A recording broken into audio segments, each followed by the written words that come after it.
Hello, my fellow Ugandan. I come today before you to tell you how much I love you guys. I kept asking myself, if you look at election that we started having since the time of Bestige to the time of Bobby Wine, when you look at the number of the innocent youth in this country that have passed on or that have died, it's a lot. And that when we are losing great leaders who would have been productive, changing our nations. So, my prayer is that you guys need to be very careful and need to be very safe. Because some of these leaders, they don't care about you. I'm telling you the truth. Look at the number of your brothers and sisters who died during the time when they were running after them.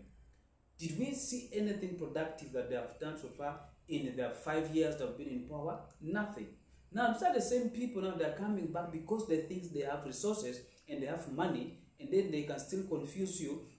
One thing I think maybe this government has realized that even not only government, the opposition also, they have found out that Ugandans, they are desperate. They just want money. So therefore, they think if we use money and give these young youth who are energetic, they will be running around. Of course, that is how we shall get them, and then of course they will create violence and so on. At the end of the day, you're making them popular. And for you, you will be arrested, drop into prison there, and no one is going to think about you. No one cares about you at all, not even one. But for them, they will go there because their name has been made popular. Of course, the lawyers, and they will come for them, and then they will protect them, something like that. Of course, after sometimes here and there, they come, so because they think they have money. Of course, they have money. Because corruption has not yet ended in Uganda. It's even worse and deeper. It is rooted. Because even in the system, in some of the system of the government, don't expect that for you will die there and rot there. But someone who thinks he has the money, he will play his game out and you find the person is living and is moving healthy.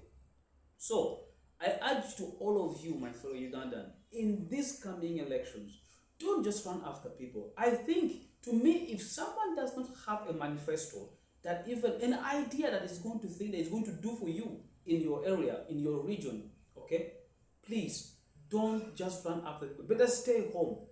Better focus, go and work. If they can address you through radio, through TV, please listen to them. But if you're going to go to them, go when they're in one place. For example, I like the way sometimes we serve in Puti, like meet people in one places and then you talk to them. I think the police need to introduce something that whoever is meeting like people should go and meet when people have already gathered in one place. No one should welcome them. When you want to go and welcome your leaders, you're causing chaos. Okay, you're causing chaos in the street. Of course, there are people who are really hustling and they want to work and make money. You get the point, guys. But then if we all want to go and welcome these people, bring them, escort them to where they are, you are distracting, people's business. Those who are really busy thinking of how will I make money today and get something to eat. So, because of this poor leadership we have with the so-called businessmen and women, they are the one which, because they think if we use money and people run after them, that is what makes them non-leaders. They are not leaders. These are just businessmen and women. They are not going to help us. They are not going to take us anywhere, my fellow Ugandans. So I want you guys to think. Think it now. How can we make Uganda better? How can we work as young generation and put this country better? I know I've told you guys that I want to run for president. I know most of you, I know you still think that I am incapable of running, which is okay. Let's plan for 2031. Maybe something might work out when you guys have realized that I have the idea and I have the manifesto and I have leadership skill that can pull us out of this trouble and problems and these scandals we are in and take us to somewhere. I believe in the God I serve, that it has never disappointed us. He is still alive.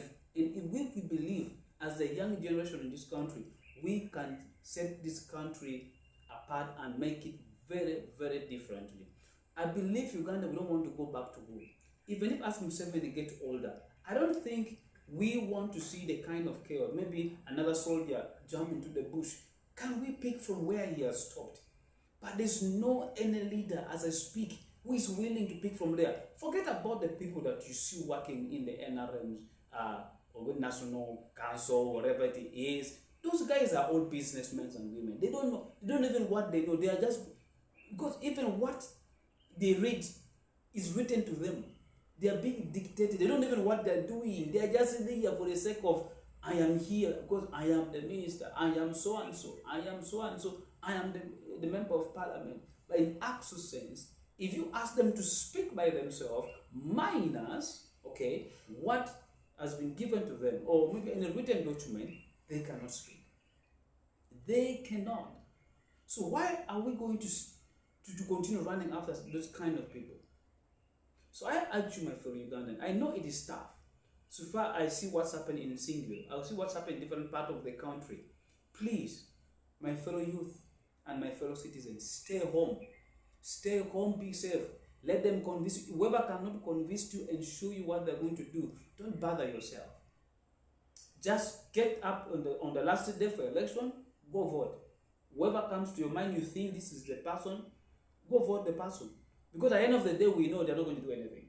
They are not going to do anything. I promise you, that one is the truth. They're not going to do anything. 5 years along the road, we will come back in 2031 talking about the same thing. And then, I don't want us again to come back and start crying, oh, government to Yambe, oh, government to Yambe. No. We are Ugandans. And let's speak and let's do the right thing. And the journey starts now, not tomorrow. Start now. We need to make our decision. We need to change our mindset. And that mindset starts now, not tomorrow. And I urge you to think of that. And let's make this country a better place. For God and my country, I love you guys. In Jesus' name, be blessed. And see you guys next time in the next video.